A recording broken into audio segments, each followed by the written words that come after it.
आपण पाहत आहात नाशिक खबर न्यूज, जनतेचे हक्काचे व्यासपीठ। नाशिक गुन्हे शाखेच्या युनिट 2 पथकानं मागील 3 वर्षांपासून फरार असलेल्या चोरीच्या 2 गुन्ह्यांतील रेकॉर्डवरील आरोपीला अटक करण्यात यश मिळवलंय। इंद्रानगर पोलीस ठाण्यात 2023 मध्ये दाखल झालेल्या 2 चोरीच्या गुन्ह्यांमध्ये आरोपी दीपक संजय पाटील हा फरार होता। पोलीस आयुक्त संदीप कर्णिक, पोलीस उपआयुक्त किरणकुमार चव्हाण आणि सहाय्यक पोलीस आयुक्त संदीप मिटके यांच्या मार्गदर्शनाखाली गुन्हे शाखेच्या युनिट 2नं विशेष मोहीम राबवली होती।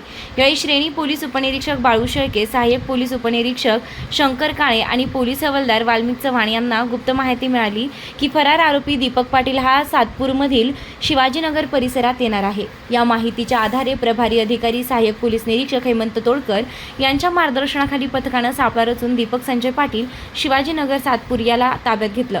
चौकशीत त्याने दोन्ही चोरीच्या गुन्ह्यांतील सहभागाची कबुली दिली। त्यानंतर पुढील कारवाईसाठी त्याला इंदिरानगर पोलीस ठाण्याच्या ताब्यात देण्यात आलं।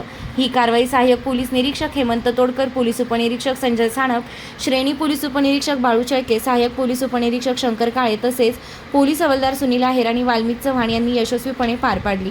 3 वर्षांपासून पोलिसांना हुलकावणी देणाऱ्या आरोपीला अटक झाल्यानं दोन्ही गुन्ह्यांच्या तपासाला गती मिळाली आहे। दागिन्यांची आवड आणि विश्वासाची जोड म्हणजेच मंडलिक बंधू सराफ। आमच्याकडे तुम्हाला मिळेल शुद्ध सोन्याची हमी आणि मन मोहून टाकणाऱ्या नवनवीन आकर्षक डिझाईन्स। तुमच्या जुन्या सोन्याला मिळवा अगदी योग्य दर आणि आमच्या सोप्या हप्त्यांच्या सुवर्ण बचत योजनेचा आजच लाभ घ्या। आमची नम्र आणि विश्वासार्ह सेवा तुम्हाला नक्कीच आवडेल। अधिक मासाच्या पवित्र पर्वानिमित्त खास फॅन्सी जोडवी, पैंजण आणि तुमच्या लाडक्या जावयासाठी वाण आमच्याकडे उपलब्ध आहे।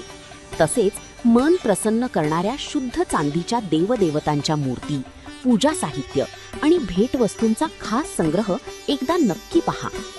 उत्तम गुणवत्ता आणि विश्वासाची खात्री। आजच सप्रेम भेट द्या मंडलिक बंधू सराफ यांना।